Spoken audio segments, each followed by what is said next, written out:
Hello guys, and welcome to a new episode of the Football Show. Today we're going to talk about yesterday's FA Cup games, also games from other European leagues, and also we're going to review the El Clasico. So let's get started. Let's start with the FA Cup first. Portsmouth against Arsenal. Something wrong happened with the camera, I'm very sorry for that. But Arsenal won 4-1 against Portsmouth. Arsenal with a convincing victory at the end, as the scoreline suggests that. However, it wasn't convincing at the start for them because they were losing 1-0, and Portsmouth got to themselves a lead from Bishop, and you think like, okay, could there be an upset here in FA Cup? But Arsenal, as Arteta said in the interview, that Arsenal had to come back and bounce back, and because they, their life was harder than expected, being 1-0 down, etc. But they came back. On goal, 1-1 from Dozel, and then a hat-trick from Martinelli, and a great character, great mentality, a great bit of spirit shown in terms of mentally from Gabriel Martinelli, because he's obviously had the easiest week, with the with what happened with Conor Bradley and the criticism received, and listen, what he did on Conor Bradley was unacceptable. It was unacceptable behaviour from him. However, he apologised, and he apologised and explained why he did what he did to Conor Bradley. And by the way, I wish Conor Bradley a speedy recovery, because that was a bad injury for him from his side. Hopefully, he will come back strong from his recovery. But Martinelli. He was, he missed, it was heat of the moment. Still, what he did was unacceptable, was completely wrong, and it was unacceptable behaviour. But he apologised, and that's the most important thing. And we move on. And Martinelli scored a hat-trick. He responded quite well to some of the things that happened the last couple of days to him. However, Madueke missed a penalty for Arsenal. Had a chance to score his first goals, I think, since against Bayern Munich. But Arsenal, they came back strong, win 4-1, and they are through to the FA Cup next round. I thought Portsmouth gave a good game to Arsenal. To be fair, I think they had some chances, but Arsenal were more clinical, and Martinelli especially was very clinical, and it was a good victory from Arsenal's side, and Arsenal win 4-1. They move on to the next round. Manchester United, they lose 2-1 to Brighton at home.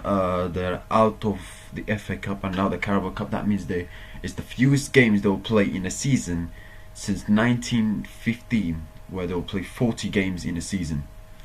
38 games in the Premier League, 1 in the Carabao Cup because they got knocked out against Grimsby Town, and now they're out in the first match in the FA Cup against Brighton. And by the way, Brighton played their B team.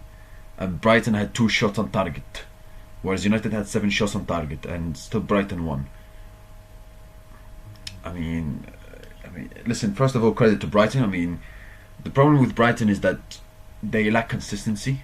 That's the problem. Sometimes, when they play against the small teams, sometimes they don't take advantage or win as much games as they should.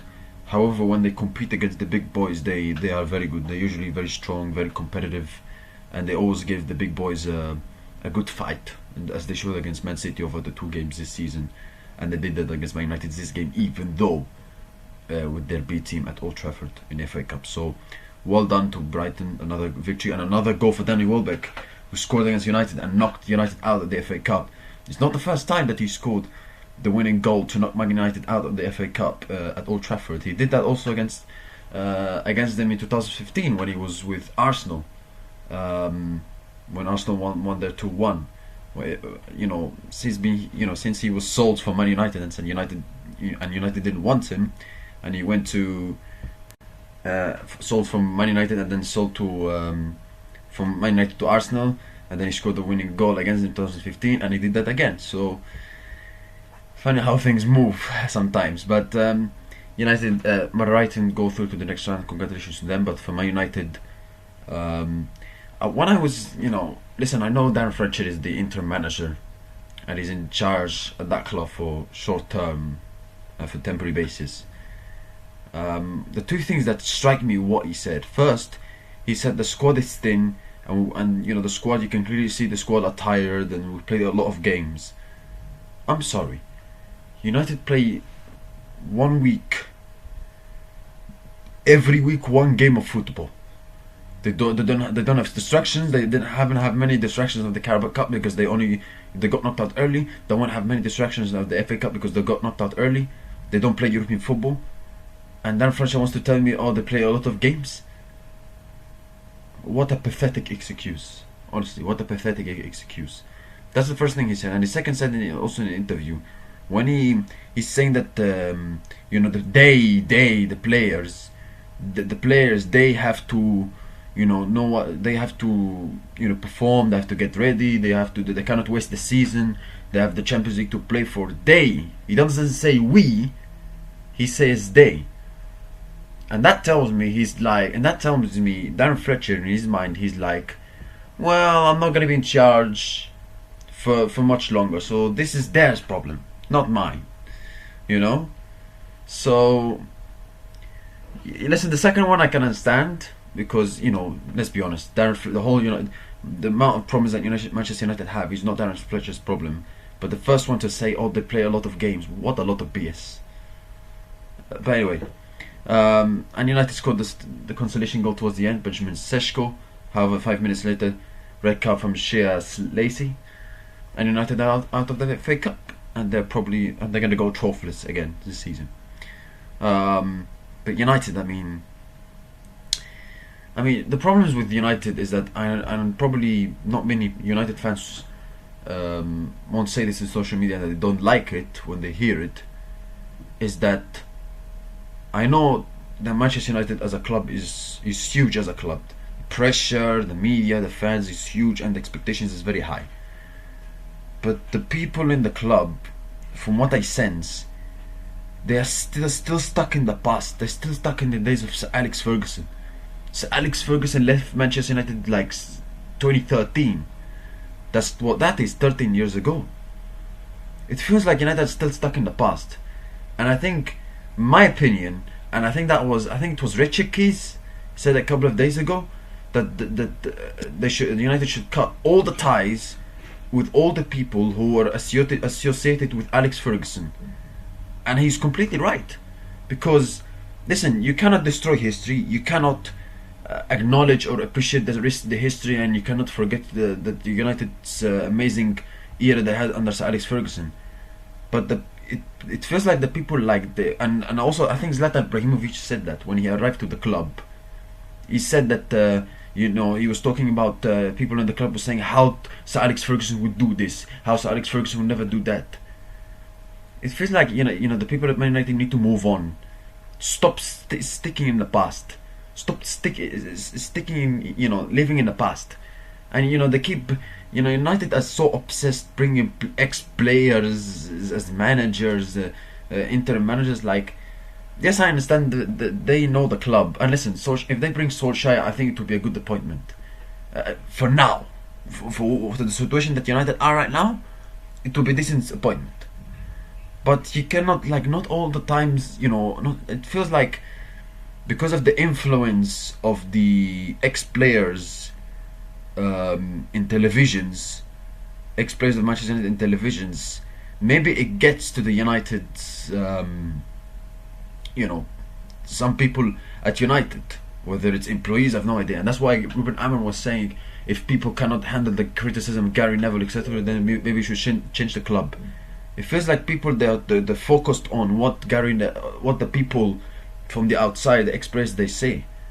Why can't they, like, you know, Liverpool face that similar problem to United had right now, where they went 30 years without titles, and they were sticking in the past of having success in the 70s and the 80s, and then when Jurgen Klopp came in, he was like, okay, stop this nonsense, let's create our own history, let's create our own era, our own success. And this is something that you know, big clubs, yes, you have great eras, you have great managers, but when somebody leaves, you have to move on. You know, clubs like Liverpool, even though they're struggling this season, they moved on after Klopp, they won the league the year after. Clubs like Chelsea, when Mourinho left, they moved on, they kept winning. You know, Barcelona, Real Madrid, They keep winning. They move on when you know some key people like players or managers leave the club. They move on. You have to move on. Where it seems like United haven't moved on from that era. From what I feel and from what I hear and from what I see. So this is something that probably one of the biggest issues that United. This is maybe the biggest issues why. And I'm not saying the ex-players, pundits, are the reason why United have fallen off a cliff after Sir Alex Ferguson. But the people in the club, they need to, you know, ignore the noise, ignore it, and create our own history and stop living in the past. Stop living in the past. You have Darren Fletcher in the press conference saying that, you know, I'm gonna call about the job before I get the job. I'm gonna call Sir Alex Ferguson. I mean, why can't be yourself? Why can't be yourself? You know? So yeah, that's my opinion. I think one of the biggest issues is that, and what United should do is cut ties with all the people, the players, men, whatever, associated in the era of Sir Alex Ferguson. Cut all the ties because they're living in the past. And yeah, United, like, they're having big problems. I mean, it's gonna be, yeah, they might finish top 4, top 5, but even if they get Champions League football, are they good enough to even do well in the Champions League? Let's be honest. Does this team is good enough to, like, yeah, if you're in the Champions League, what's the point of being in the Champions League if you can't win it? You know? Yeah, money, okay, but you know, what's the point? And it's going to be a difficult season for United, for Liverpool, for Manchester United. Sorry, I'm pretty sure. So yeah, let's move on to Serie A. As Inter Milan, there was a big clash between Inter Milan and Napoli, but before that, Fiorentina drew 1-1 with AC Milan. I dropped points, in my opinion, from AC Milan, a missed opportunity, considering they had the opportunity to put pressure on Inter to you know, close the gap. And Inter dropped points. In fact, they drew with Napoli at home. A good fight back from Napoli, considering they were behind twice. De Marco gave Inter the lead, but Scott McTominay once again, he stepped it up once again. The two goals he scored, I mean, critical, huge goals for Napoli. And he showed, and in this game he showed why he's you know, he was the MVP of the Serie A last season, and this season he's still Napoli's best player this season. You know, the way he's been performing is absolutely incredible. You know, and considering Napoli were behind twice, you have to give them credit for fighting back against a fantastic team like Inter, who have been all season. Antonio Conte was sent off. I mean, you know, crazy, but in a big game like this, you would understand why. So, but yeah, that draw leaves still the same gap difference. Inter still 4 points clear of Napoli, 3 points clear of AC Milan, but still a long way to go. So many games to go still. Roma won their last 2 games. They are now level on points with Napoli, and they're not far away from Inter. So maybe they're back in the fight again. Who knows? So it's going to be very, very interesting into the season in Serie A. I'm pretty sure of that. Bundesliga, Bayern Munich absolutely wiped the floor of Wolfsburg. Obviously, they have a very comfortable league in the Bundesliga, but and they're going to win the league comfortably. But they came back from the break they had, and they absolutely wiped the floor of Wolfsburg. They wasted no time. Seemed like they missed football. Bayern Munich scored 8 goals, 7 different goal scorers, even though 2 of them was own goals. 2 goals from Ulisse. He was shining again for Bayern Munich. Luis Diaz, who's been fantastic all season for Bayern Munich, scored. Harry Kane as well. So very comfortable win for Bayern Munich. And I mean, Bayern Munich, whenever I watched them this season, they've been absolutely amazing, fantastic, playing the way they play football and the way they attack, the way they scare teams. I know it's Bundesliga, but we've seen the other games as well in Champions League, like against PSG, where they absolutely phenomenal against them. Before the red card, especially, and even after the red card, they managed to fight and still hang on with the win.